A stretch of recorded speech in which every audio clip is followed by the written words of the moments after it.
Dear Heavenly Father, I'd just like to thank you for everything that you have given us. I'd like to thank you for this podcast. I'd like to thank you for this friendship that I have with John.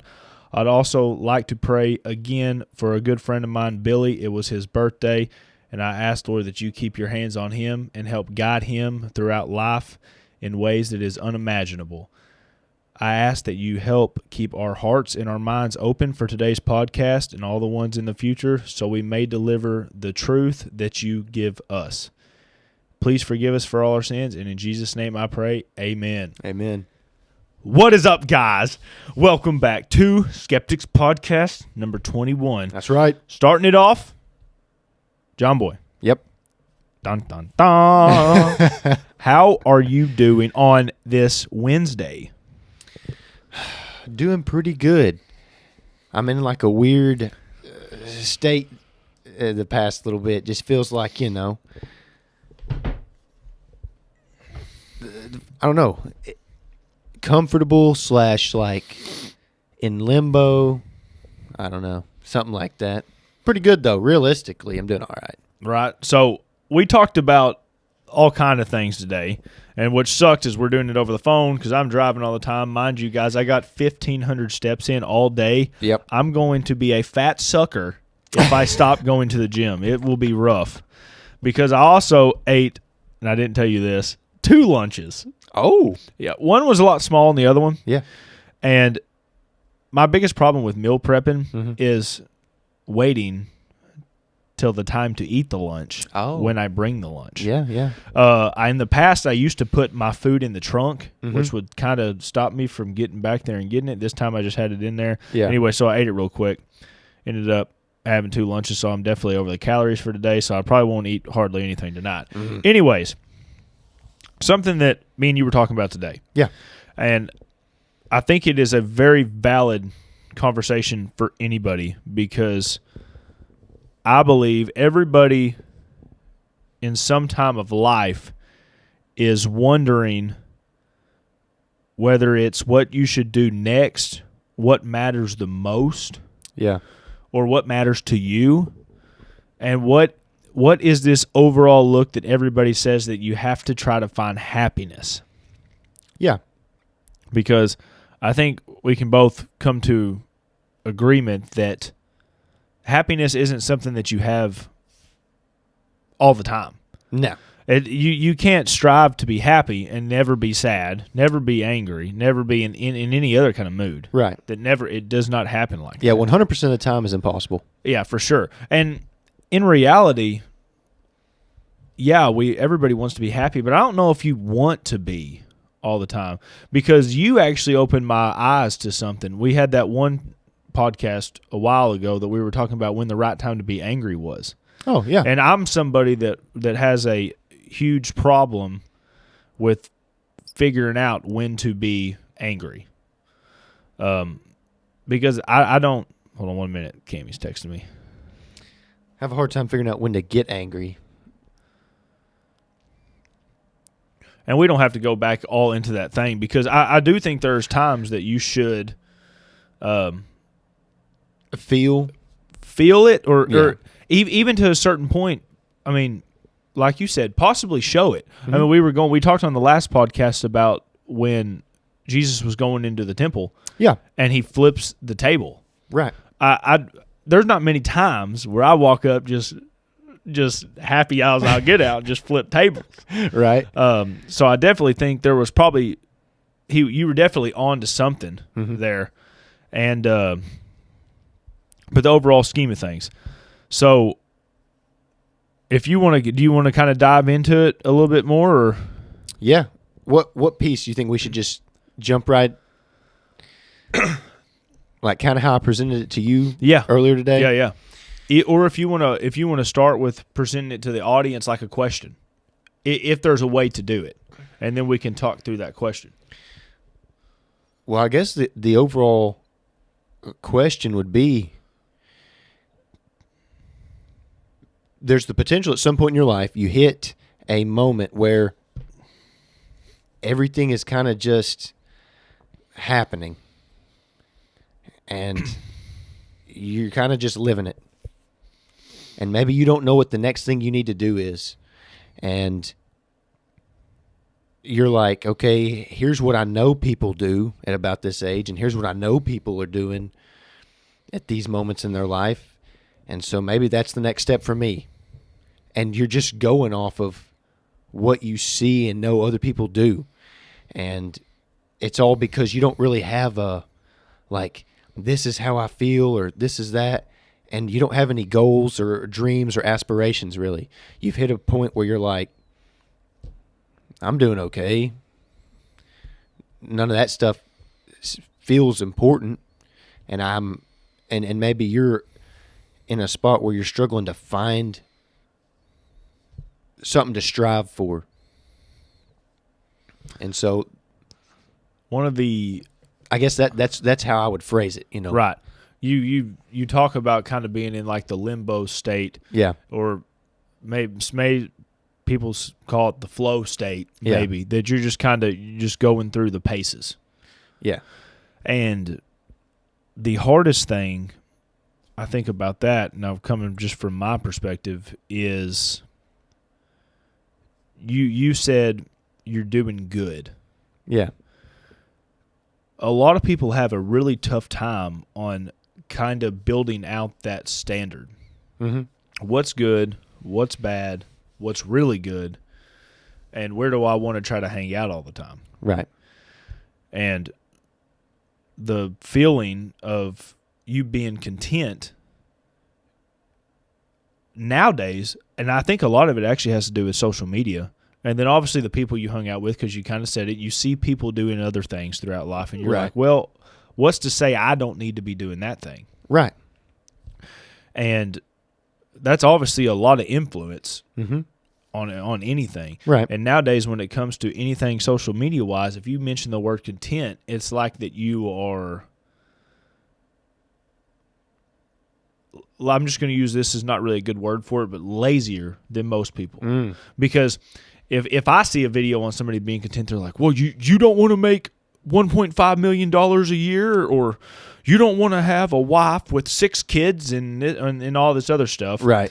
And it gets you thinking. I mean, if I watch a video Mm-hmm. of Andrew Tate driving a Bugatti, Right.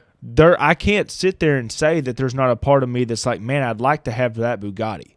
I'm like, when I'm his age, will I have that? Is that the standard for what I need to be meeting here? Right.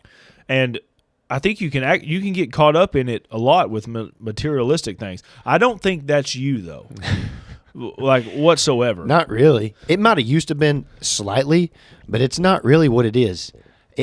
I think where I fall into all of that is like just the general life things. Like when you see people who have a solid relationship, or they're buying their first house together, or they're having a kid, or maybe they already have 3 kids. Mm-hmm.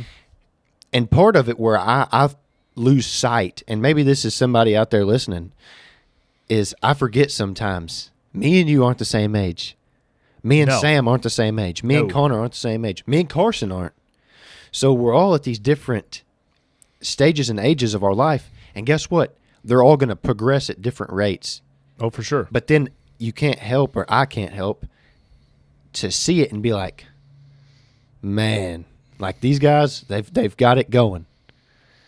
And if I don't pick up the pace, I'm going to fall behind. There's a quote that's just, is it comparison is the thief of joy or something like that? It's something very close to that, if that's And not it.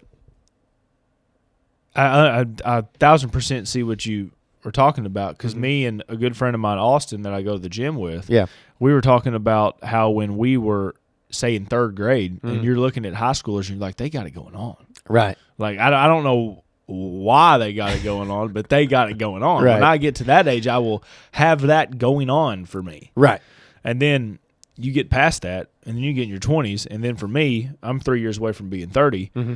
It's, dude, I still don't know. Like, I still don't have a written path. Right. And I would argue anybody out there that says they have a path that they know exactly what it is, there's no way you can know that. Because Yeah. even if I'm sitting here manifesting things, and we were talking about like one day one day we were going to have so-and-so on this podcast. That is something somewhat that you can work towards. Yeah. But it's not a guarantee. No. You might all the way get up to that point, and if whatever person we do, hopefully not, but passes away or something. I mean, that just takes that off the plate. Right. So that's why I always state to you and to anybody else out there that I do think to a certain extent the goals can be important. I don't think goals makes the person. I mean, no. I don't think if your goal is to be a millionaire and then you become a millionaire, I don't think that makes up all who you are. No. Because in the end, I don't even know what the steps you went through to do that. Only you know that. Right. Only you know. Hey, it'd be a lot different if I worked for 20 years and I finally came up to you and I was like, dude, I made $1 million this year. And versus me coming up to you one day and say, hey, I just won $1 million off a lottery ticket. Like, the same goal. It's just completely two different stories on how the way that they got there. And the issue with the whole thing is trying to put it all together. Because most people, especially me, I never thought I'd be like a routine plan guy, but I do like to have one to a certain extent. Mm-hmm. But that also comes into the argument, are you one of those guys that's optimistic about it, or are you one of those guys that's like, prepare for the worst and you'll never be disappointed? That's the interesting part, and I think that's where I think some people spiral out of control, and you can dive deep, and like I talked with some of these guys today about how it can be heavy to wade through those feelings and ideas and thoughts around those subjects, because I felt like I was probably more optimistic 6 years ago. Mm-hmm. This is a similar thing like I talked to Sam about. And then, let's say 2 years went by from 6 years ago, and I was a little less optimistic. And let's say I hit some achievements. I hit the mark on some things I wanted to do, and I was like, okay, I did them. And now it was like there was no aha big moment. Nobody was really like.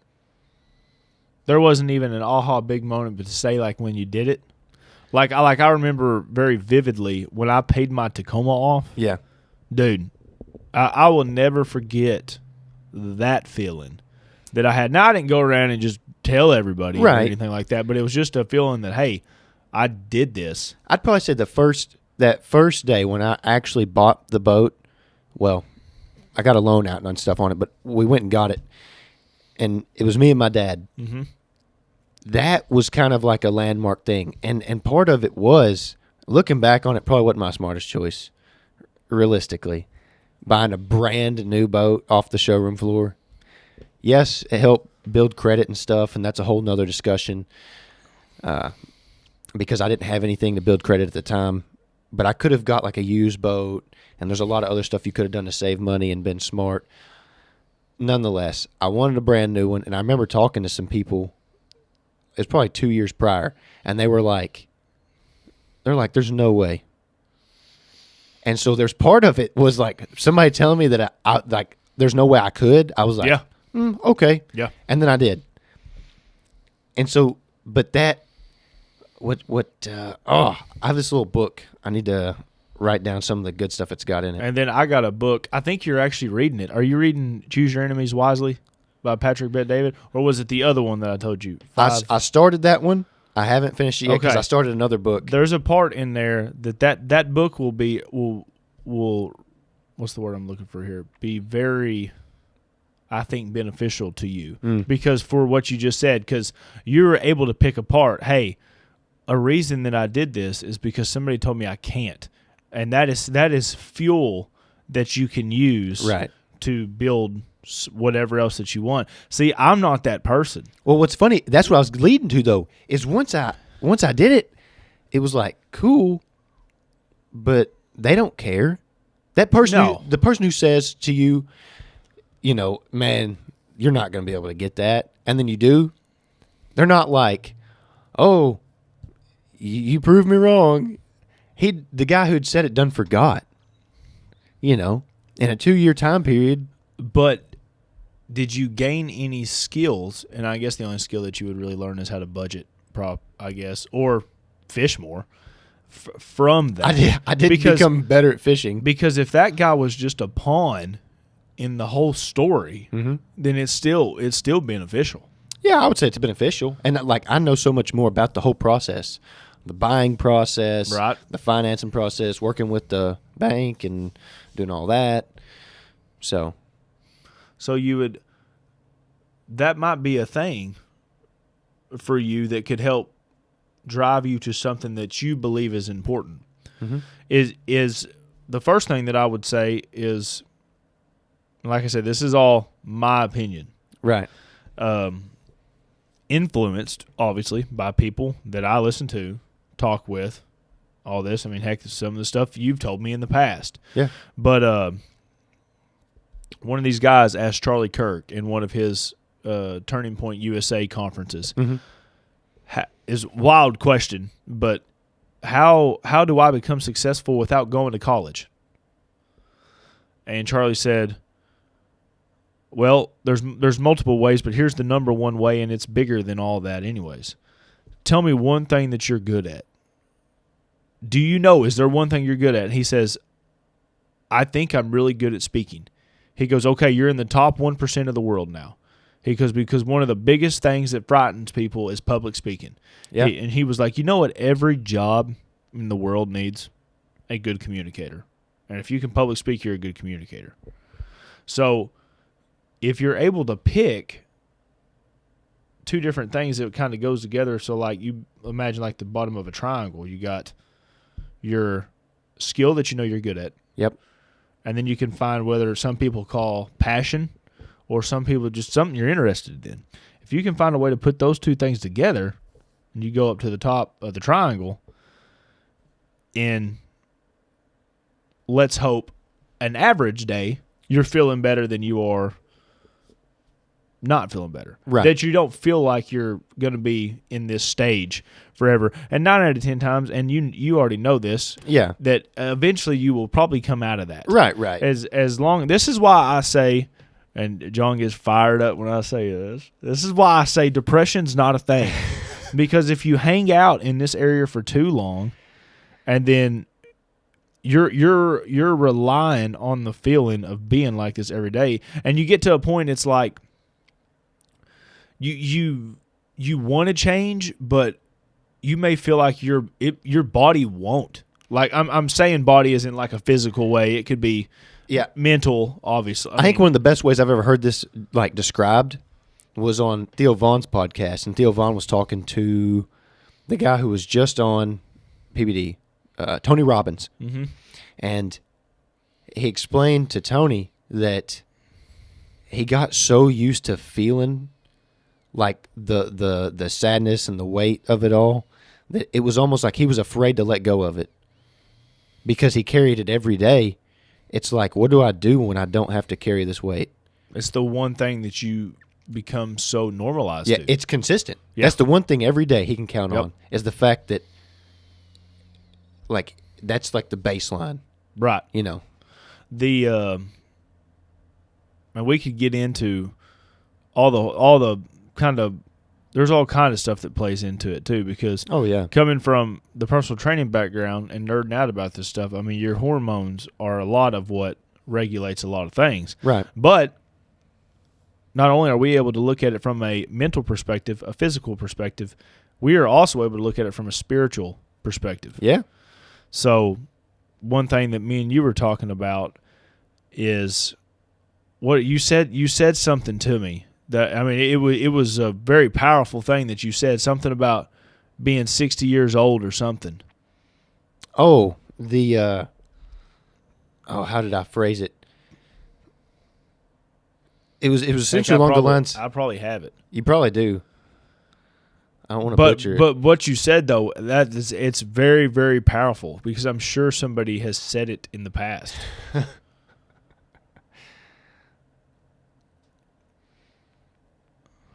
Yeah, I don't know. as I process and think through things and try to be realistic about stuff. So we were talking a little bit about this, kind of diving into it as deep as we can because we were texting this to each other. We weren't in person. And we were talking about kind of floating on that path and just kind of you're in a spot of just kind of numbness. Yeah, kind of like it just kind of keeps going. You don't feel nothing. And it gets so deep to the point that materialistic things is not. It doesn't matter. Yeah. No, I mean it doesn't even money to a certain extent. Yeah. It's like I always say, my goal is not to be rich. My goal is to have complete freedom. Yeah. When I can go to the gas station or I can go to Walmart and buy all this stuff, it has nothing to do with the money in the end. It just Right. I don't have to worry about it. I can put my mind towards something else. So anyway, you were saying in there, if all the stuff here doesn't matter in the grand scheme of things, Right. that why does it not all? Why does it? I'm going to try to figure out how to do this because we were typing it differently here. We were talking about God's plan for us also. And why does it all matter if I'm going to meet him tomorrow or in 60 years from now? Which is a very powerful thing. Yeah. I mean, that is very self-reflected. I mean, that's a question that I feel like a lot of people ask. Yeah. And this is why another reason that we promote trying to learn about Jesus is because he asked that question with the mindset of there's still somewhere to go in the end. Yeah. And I think that's, whether you call me a liar or not, I mean, I feel like it's a spiritual battle with a lot of people that's really down, and they don't even have anybody to run to. Right. Theirs would just be, what is if it all doesn't matter and I'm gone tomorrow? Right. Like there's nothing else after that. And the one thing that I think that we kind of came to a conclusion on that can make anybody out there that believes in God and people that wants to start building a relationship with him is, you may not know exactly what the purpose is when it comes to you as the actual individual role in the entire world, when it comes to the people, the organizations, the government. I mean, everything that you will be part of at some time in your entire life. Right. That in the end, Jesus gave us a goal. Yeah. And the goal is to try to bring more people to him. Yeah. So that's the one thing that you can always think about, because we go over this time and time again. One of the best ways to make me or you feel good, or anybody out there, I would say, is to help someone. Yeah. And because I was listening to another podcast, and I'm trying not to get into that realm. Yeah. But I can speak on it a little bit here, because I definitely think there's going to be a topic down the line where we can talk about this a little bit more in a contrast to another religion. The one thing that we have more than any other one, I believe, and if anybody does not believe that and they want to come on here, I'd love to talk to them about it, is we build everything off of love. Yeah. Everything. And we know one of the biggest ways that anybody can be happy is to be loved by someone, or therefore love someone that appreciates it. Yeah. So there will always be the days to where you're in the flow. Yeah. And that there's nothing that you can ever change that. Right. Like I said, also keep in mind from a hormonal standpoint, if you do a bunch of days that's a bunch of sick stuff and your dopamine's hopping, and the next day sucks, just realize you didn't go below baseline. You're just back to baseline, which is the normal life. That sucks, by the way. It sucks, and it takes a lot to understand that too. It's like, I don't want to get too deep in here because I don't really know what the rules of YouTube is, but say you're doing something you're not supposed to, and the release at the end comes. Yeah. Every man, I don't know actually how women feel, But most men at the end, it's like a whole weight drops off of everything. I mean, it's like you almost want to be lazy. Yeah. And then some people after that, they say their whole day sucks. It's not because you went below baseline.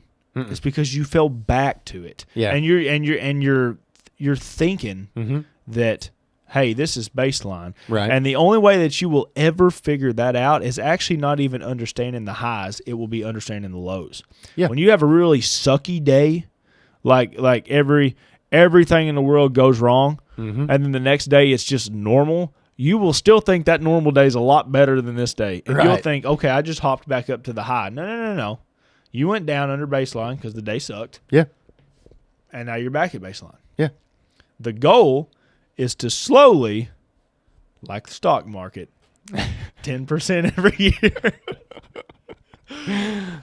But to go up. Right. So this is definitely a conversation that I think more friends need to be having. Probably just more people in general. More people need to be looking out, I think, for one another, because and that's where I've been trying to figure some stuff out, and I've been weighing a lot of different options on the whole. Like, if I feel a certain type of way, I know other people do, as well as, and this, shout out to this guy. He got me watching The Chosen. If you haven't seen The Chosen, it's about Jesus. It's about Jesus. Yeah. Well, there's some moments that I'm thinking about, like, having to, like, research, like get the clips of them so that I can re-show certain people. Like, when I need help, like, explaining the importance of certain things. And I can't remember where they were at, but it was like they were eating dinner at Matthew's house. Oh, you actually talking about the show? Yeah, the show. Oh, okay. I could have butted in there then because I've watched it all tons of times, but I thought you were talking about real life. I thought you were trying to think of a moment in real life of somebody at dinner. But anyway, no. Yeah, so they're No, in the show, yes, they're eating dinner at Matthew's house. It's like the end of season 1. they're eating at Peter's house. Peter. I think so, or they're calling him Simon right now because Matthew's the tax collector. yes, he had a very, very nice house. Yeah, they're at his house. Okay. But he ends up getting rid of it. Well, yeah. Okay. But they're there. Okay. And they're having dinner. Okay. Trust me on this. No. Keep going. And so they hear a knock at the door. And they go and they check it, and it was a couple of the rabbis. And one of them is like out to disprove Jesus. Yes. And he asked why he would eat dinner with somebody who's from the red district and somebody who was like a thief at one time, and why would you hang out with this person, that person that's bad? And then later there's another moment where they go and they gather all this food that Jesus tells them to gather, and they take it and they plowed a field for a man, and he ended up robbing a guy. Yeah. Oh, yes. The guy that plowed the field? No, not the guy that plowed the field, but the guy whose field that they plowed. Okay, yes. Yeah. And that's something I've really just been thinking on heavily, is these people who have been down on their luck and have had to do things like that, or maybe they didn't have good role models or anybody to turn to. And those are the people that need the most help. And those are the people who probably feel some of the things I feel, but they don't have an outlet. Like, I feel these things, and I have ways to work through them, and I have people who I can talk to, and I can make progress in life, even at times when I don't feel like I know what progress to make or how to go about it. There's still people to help, like, me think through, okay, yeah, that sounds like a good idea. That's a good plan. And there's a lot of individuals that don't have that. No. And so that's where I've been really thinking on. And like I seen a video of a guy recently who took a guy fishing. He took a young black male who was like in a gang and some stuff. And there's one moment where he like breaks down because he caught his first fish ever, and he's so proud. And the guy was like, "You did it, you know." And I think that's so simple. Do you know how simple that is? Very. Like if somebody wanted to go fishing who's never been fishing and they can't afford to, and they asked me, I would be more than glad to take them. Oh, for sure. And so that's such a powerful thing. And it's something that I feel like I've taken for granted recently. I'm like having a boat and having the ability to afford one, et cetera, et cetera. And it's just like, and you wonder what all that's worth. Well, if I use it properly, and the same thing goes for everything else, if I use my time wisely and I try to make a change in areas where people who have these same and go through these same trials and tribulations as every other person, but they don't have an outlet, they don't have a faith system, they don't have a friend system, they don't have a family system, they got a government system that's out to get them. Yeah. So, no, I agree with you. The biggest thing that I think about in all that is it gets to a point to where it's like you almost feel guilty because you can't help everybody. That had crossed my mind at one point, but I've made peace with that. Not being able to help everybody. It's just literally impossible.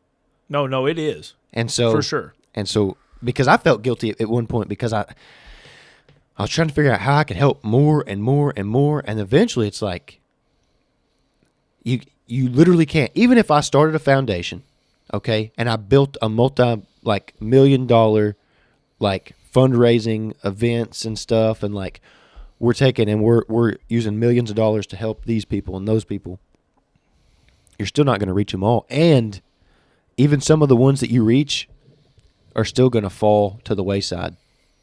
Yeah, oh, for sure. And so you're going to have to be able to cope and deal with that. Like, let's say you do help somebody, and they you help them get off drugs and get clean, and they have a whole good year, and they've got a good job, and they get back on drugs, they lose their job, they go back to jail. That's not you. No, not at all. You did everything you could to help them. Oh yeah, I've come to the terms with that. I mean, that's the reality of it. Right. My biggest thing is like when it gets to the point to where it's like emails. Yeah. It's like you can't read them all. No. So how do you pick out the ones that really need it? And obviously, it's not just like an email. They're not flooding to you. I mean, right. You're looking for help or anything like that. But definitely trying to give them some sort of path. This guy that popped up on my TikTok today, really weird. I've got to the whole point now that everything is just, it's supposed to happen that way. Like if I try to live by the Lord the best that I can, He'll show me the things that I need to see. I've just lived by that. I'm full convinced that that's how it is. Yeah. This guy, he gives haircuts to people, and that's what he does on TikTok. I actually don't follow him. It was just randomly. I've seen him before. And he just walks around and gives people random haircuts. Is he all tatted up? Yes. I think I've seen him. Doesn't charge anything normally. No. Yeah. Well, he got talking to this guy today, and he was homeless and looked kind of wicked. And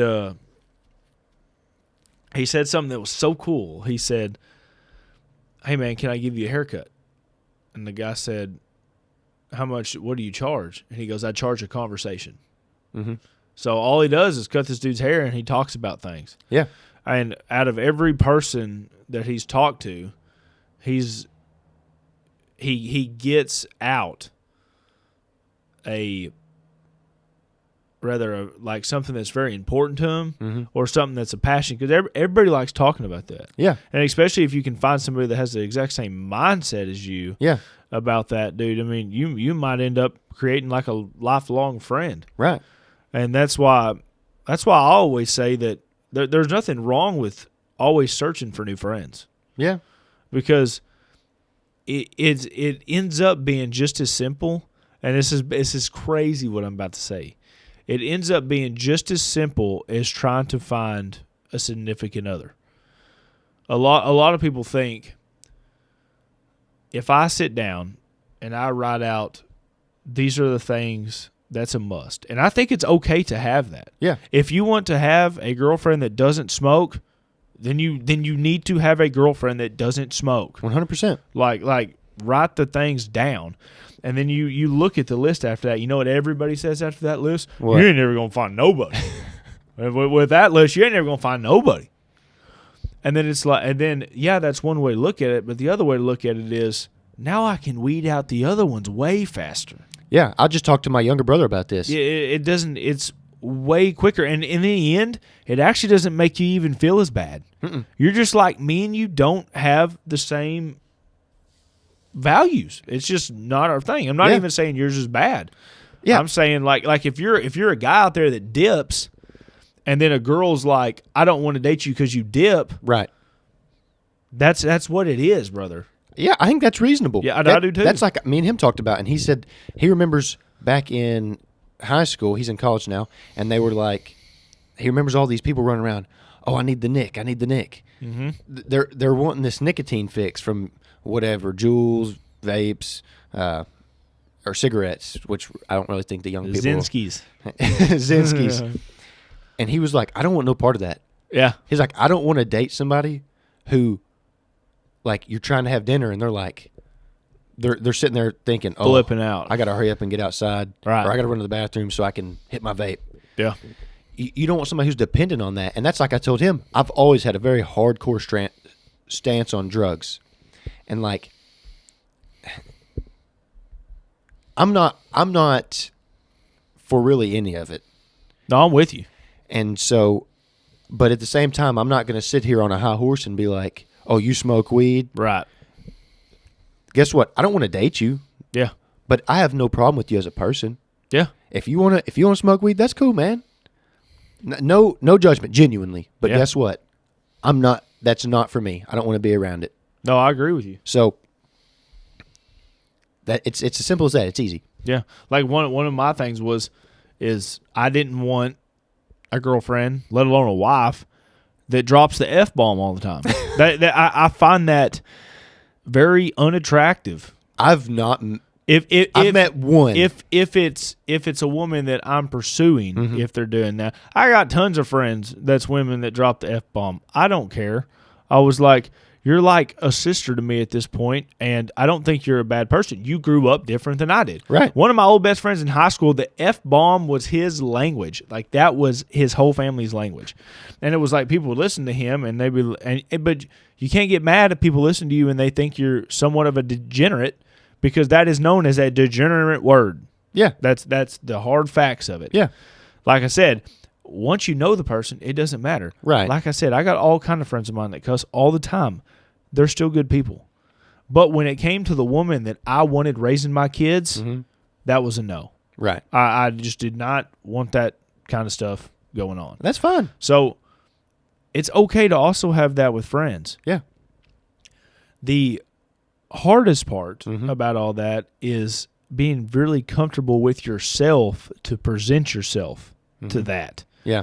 Because it's like, say I see a real big, like I see a big wig or something like that. I'm like, dude, I don't know if I'm on the same level that needs to go talking to that guy. It was Right. like we were at IMTS one time, Mm-hmm. and for anybody that doesn't know, that it's just in our world. We sell cutting tools, and it's a big convention, just like SHOT Show for the gun world, Yep. or SEMA for the car world. Yep. It's just for the tool world.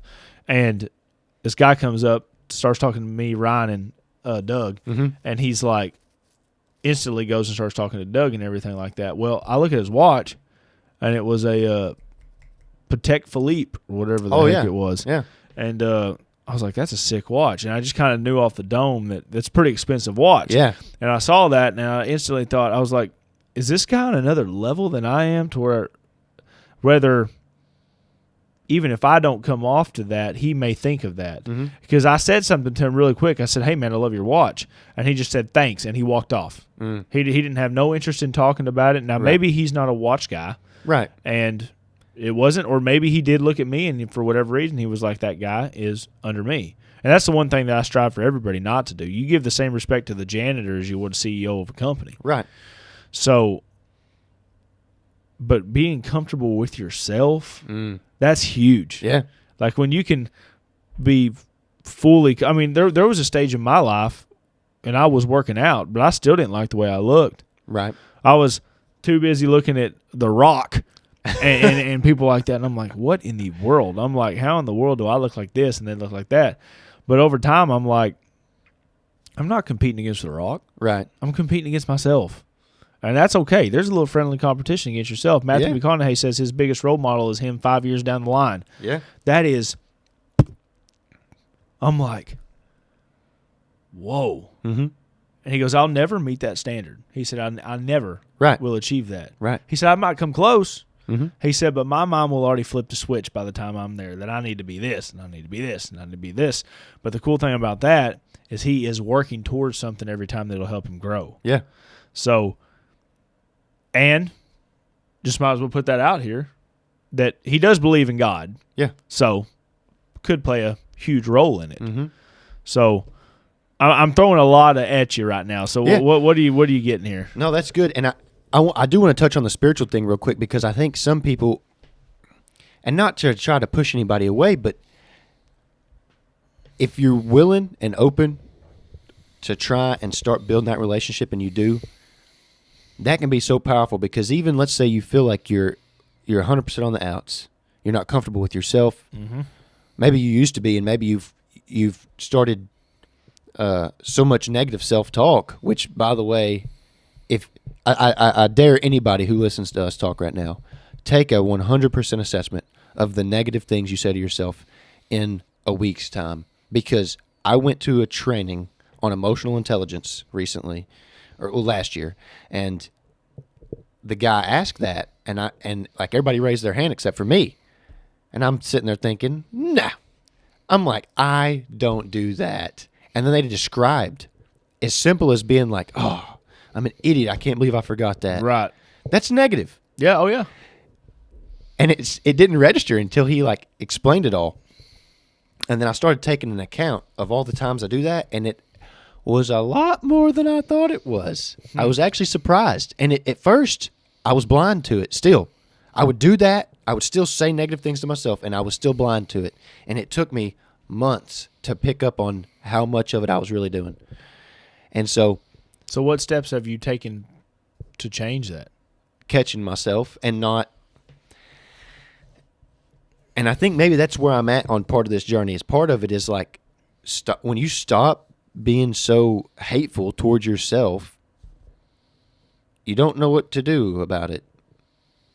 You don't know how to feel just yet, because you're still not pleased with maybe the outcome of whatever happened. But that's no reason to be mean. Not to you, not to anybody else. Like, if you make a mistake, me being mean to you because you made a mistake gets us nowhere. No, not at all.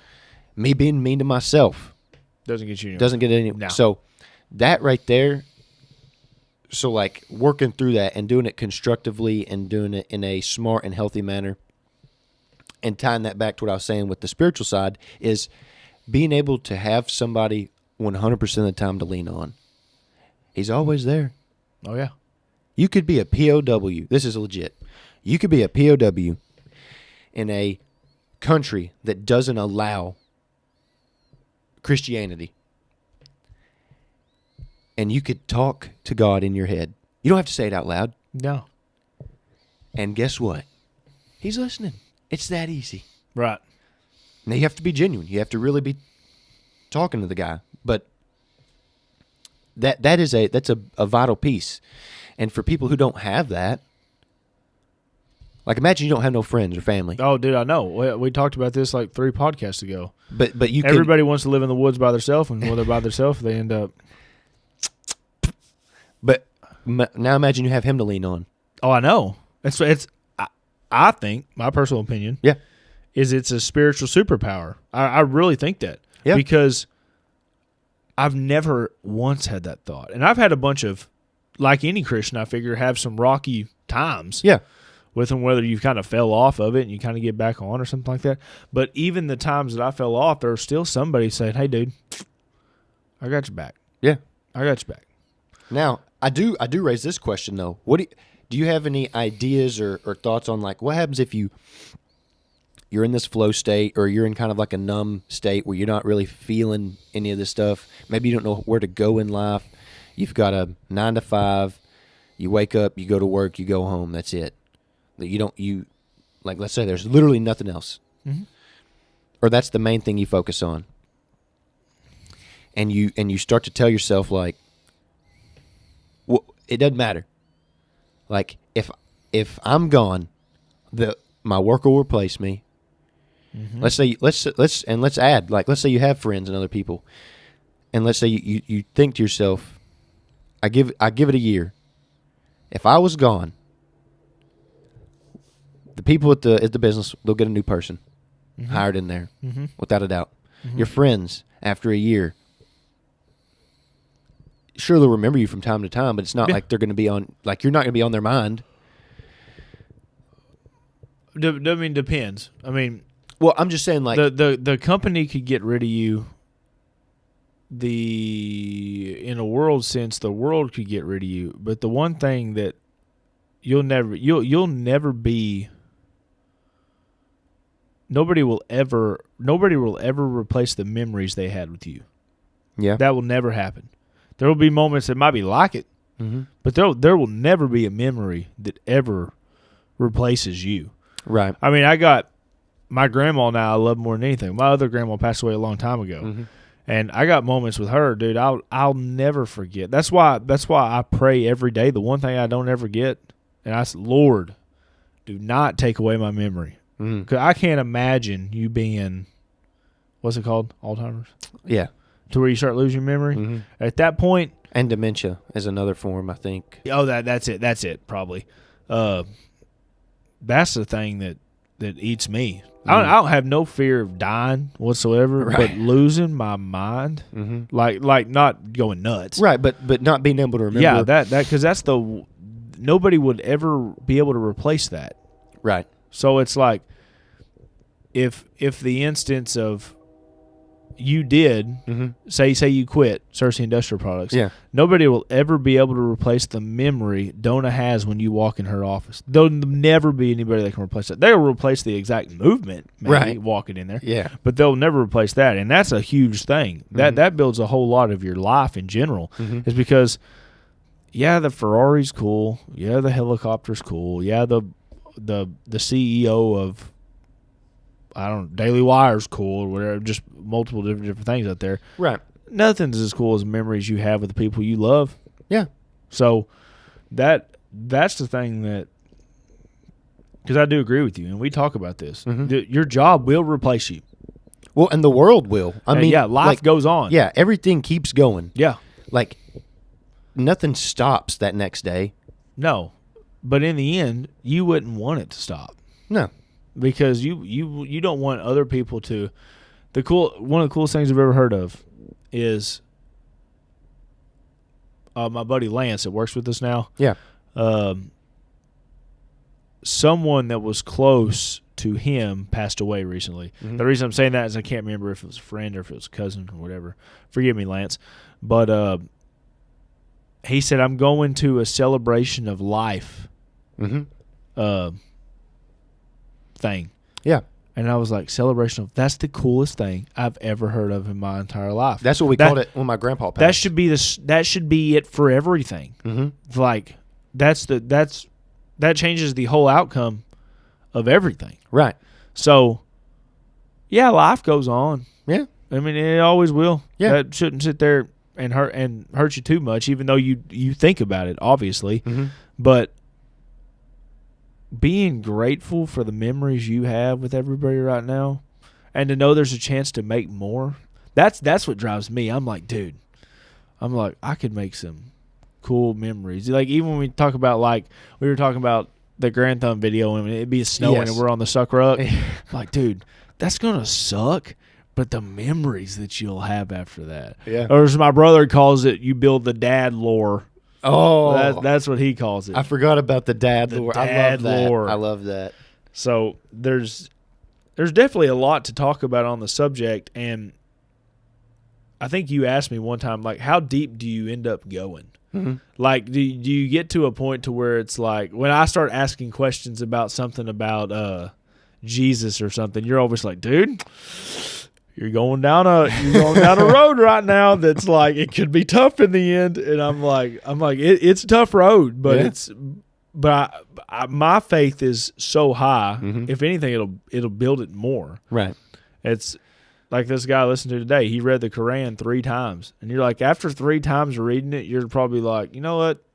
I could see some of this stuff possibly being true, but he's like, nope, I'm still a Christian. Well, that's what I think is interesting. I want to reference like my older brother.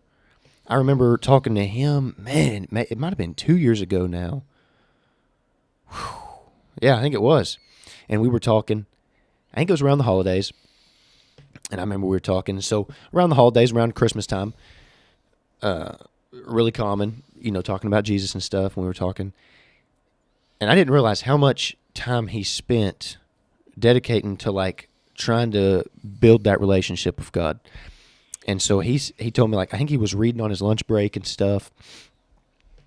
And then like the latest I heard from him was listening to it, the Bible just on audio. Mm-hmm. And so I don't know how many times he's been through it at this point. And I was very glad to hear that. But he had also told me, I think he had read some other like Jewish what would you call that? The Old Testament? I mean, but the Old Testament shared across like 3 different main religions. But no, like some of the Jewish teachings. That's what I'm trying to come up with. Trying to see their side of it, mm-hmm. and like Judaism and like where it differs from what we believe and stuff. And I found that to be really interesting to look at it through a strictly curiosity type of lens instead of like, look, here's what I believe, and I'm on let's say you're on your 6th going through the Bible, your 6th time going through it. But you know what? I'm curious, why does it break off at this point in the story, and why do they believe these things? Well, let me read or listen to that myself and find out why that is like what they're teaching, right? But not lose sight of what I believe, right? And you just have that mindset with everything. Yeah, that's like when you were talking about the dreams and the goals, mm-hmm. and kind of just like that feeling of you don't have one, mm-hmm. even though I think everybody does to a certain extent. Technically, I have some goals, but like if you don't feel no type of way, if you don't feel, why would it be a goal then? Like tell me one of your goals right now. One of them I set was to be like a better shooter, so I can try and make all of y'all better. Okay. Yeah. Why is that not a goal? Well, I said it was a goal, but I don't feel no type of way about that. What do you mean you don't feel a type of way about it? I'll either do it or I won't do it. Like, then I wouldn't put it as a goal. Well, I'm saying I'm either going to fail or succeed. Like, right, but do you have a plan to work towards that? Yeah, I'm going to shoot more than everybody else. Okay, then. then you achieve the goal. I know, but like, there's nothing to say that I will be number one. I can strive for that, but there's nothing to say that I will. But your goal wasn't to be. You just told us that the goal wasn't to be number one. You said it was to be a better shooter. Yeah, but I'm gonna try to set the bar. Okay. Okay, then try. None of us are trying, so it ought to be pretty easy. So that would be the thing that I would drive to do then. But I think that's where like that feeling of like of the numbness is like, I like the sound of this, but it doesn't. Well, and I guess a lot of my excitement happens at the time of the task. Of course, yeah. There's no question about it. Like I can say that I don't feel no type of way, but then when I get out there, that may all change. But thinking about it now, it's just effort. That's all I see when I think about it, is the effort that I've got to put in. Well, that's everything. That's part of every plan for the goal. I mean, I know, that's, but I think number one. I think some people like to imagine like it's not going to fix all your problems. No, but I feel like some people like to imagine the end state, like, oh man, what will it feel like whenever I've achieved this? We'll get there. You don't know. I know, but a lot of people do that. That's a thing. Like let's say you set goals. Mm-hmm. This is something I do at the level that I work at in the company. Okay. All right. Here's all the things that we have set out to do as a business mm-hmm. for this year. Mm-hmm. Next year, when we get back together and we talk about these things that we have set, mm-hmm. and you've done them, how will that feel? Well, what's funny is, like, for me, it's relief. I'll feel relief. Good. It's not like I'm not gonna jump for joy. It's not like a sense of accomplishment. I guess it's a sense of relief. The sense of relief, I think, is an embodiment of the other word you just used. Accomplishment. Accomplishment. Yeah. I mean, if when I get done with a hard workout, dude, I'm relieved that the hard workout's done. Right. I mean, I'm like, yes, I got through this or whatever like that, and I'd feel pathetic if I did not do it hard. Mm-hmm. Like if I'm coming out of the gym and I feel like I could have done more, dude, I feel like absolute garbage. Yeah. So my advice for one, make sure the goal is something that's actually important to you. Like if you don't, if it's just something you're like, it'll happen or it won't happen. Right. I mean that I wouldn't even put that much effort to something that was like that. Mm-hmm. I mean, one of my goals that I have, and it may not happen just because the Lord just may not, He might have another plan for it. Mm-hmm. But one of my goals is to be able to outrun my kid until he's 16. When I have a kid, that's my goal. I will be, if I have a kid next year, I will be 47, 48, and outrun my kid when he's 16. That seems doable. See, that's, I try to find goals that I know will benefit me, not in just one way. I mean, it's like lifting weights. I mean, there's that is my goal. Right. Is easy goal. Mm-hmm. Go in there, work out hard. The goal over time is I want to be able to be as healthy, as proficient as possible from a physical standpoint so I can take care of my family and do things with my family. Mm-hmm. That's like, now obviously that's changed over time. Right. When you first start working out, you try to work out to get chicks. It doesn't work. You just get dudes. Yeah. It never happens. And then after that, you're like, okay, there may be a chance I can be really proficient in something. I could be a bodybuilder, or I could be a track athlete, or I could play basketball or something like that. And then you end up going one of those ways, and then you realize, hey, that my genetics is not for that. Mm-hmm. Now, I do think the great Lord's awesome. Yeah. And I think if you have a passion for something and He knows you have a passion for something, I think He has ways to make it happen. Mm-hmm. When C-Bum first started working out, you know how many people told him he'd probably never win a bodybuilding show, and he won Olympia 6 times? He didn't. I don't know if he's ever really talked much about God, but Not sure, but I believe that some people, the Lord will give them a platform for some time for them maybe to change. Mm-hmm. And I could be completely wrong on that. He may never ever say anything about God in his life, but hey, even if he was 50 and he said something about it, I said, dude, that leads so many people down a huge pathway. So anybody, for one, if you're going to set a goal, set one that is something you're actually really interested in. Like we talk about guns all the time, and our biggest limitation is time and money. Yeah. That's just what it is. But if I had a passion that was that big for it, I'd find a way. And yeah, it might leave you down some financial bad decisions from time to time, but that's why we have faith. Have faith that it's going to be okay. Yeah. It's like, you know how many times, this is a hilarious story. You know how many times people told me, and luckily this was not my close relatives, this was other people. Nice. That it's the best people to give you advice.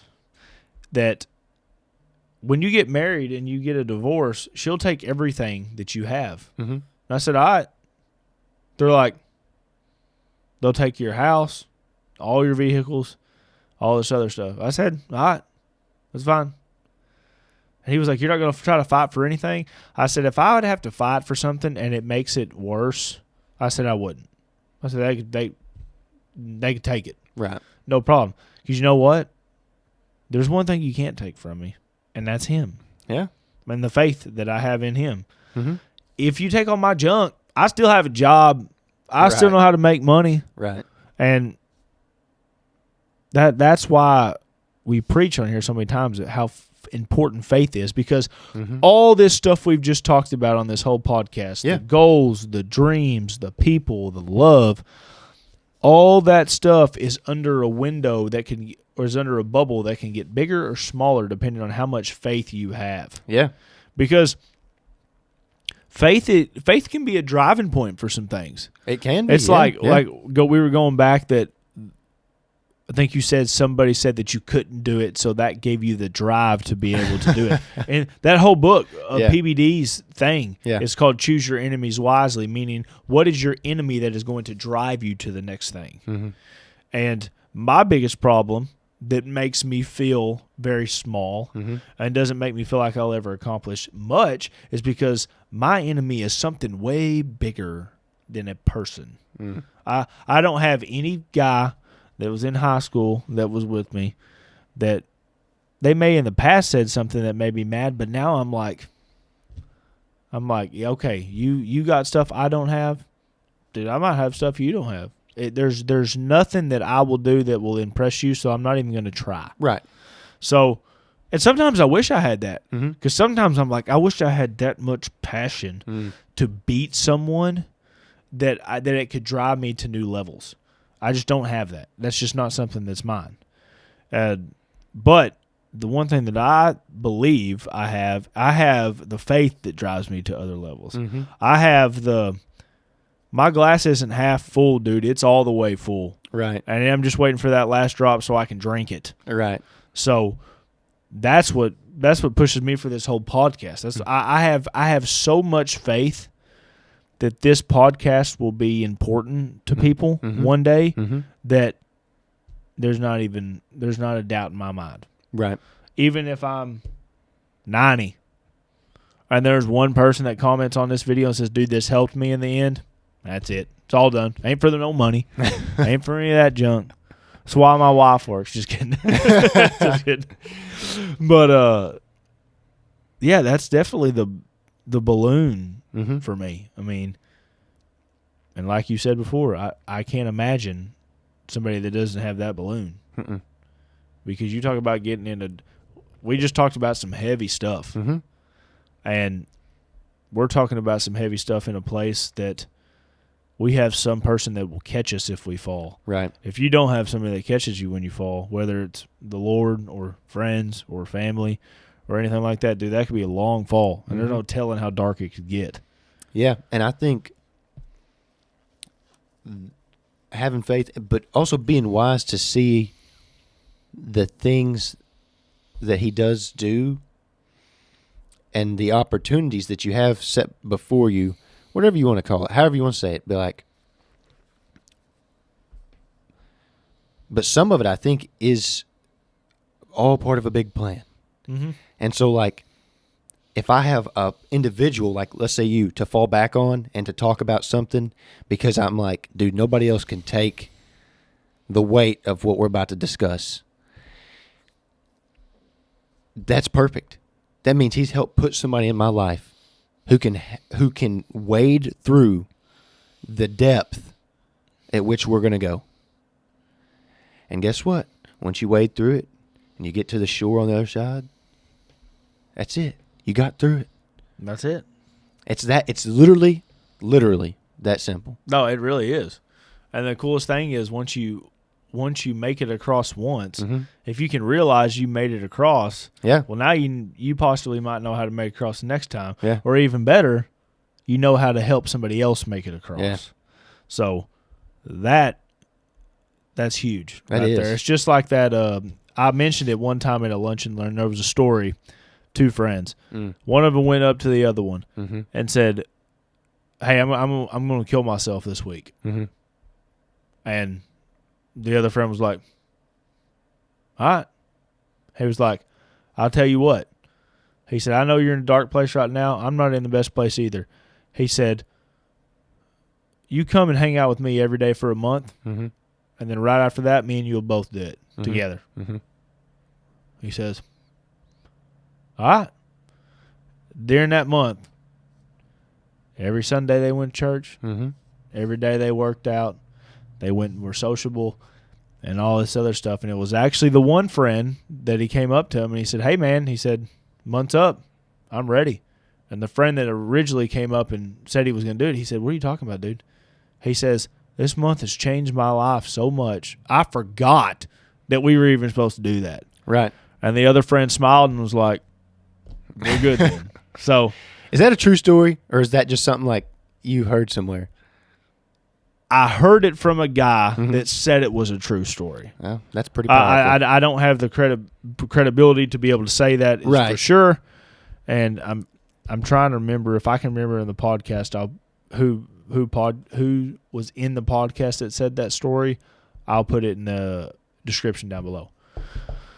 So I hope you guys got a lot out of this podcast. This is the kind of stuff we like talking about. This is like why one day I'd love to have a therapist on here just to see what his view is of the things that we talk about, because he's obviously got a lot more experience than we do. Right. He's obviously talked to way more people than we do. Right. Because we can't go out on the street all the time and people just don't want to tell us their whole life all the time. Even though sometimes you do. I met a character a couple of days ago, and he was fond of my cousin. But we are going to end it here. I think it's already been an hour went by. John Boy, you got anything else for the people? Just stick to it. Keep grinding through things, and God bless you. Hopefully, if you are grinding through something, find somebody to grind with it. Yeah, grind through it with somebody else. Hopefully, find the Lord in there. And I think that's all I got. All right.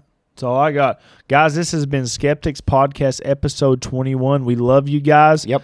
If you want to, like and subscribe. Please. I've been getting back into comments. So if you got comments, leave them down there. I went to my old 3 different channels and looked at comments that people's left. Brother, I got in there quick. Oh, that's good. This one guy was like, "This video sucks." And I was like, right on. Nice. So anyway, guys, have a good night. Yep. And like John said, God bless you. Later, guys.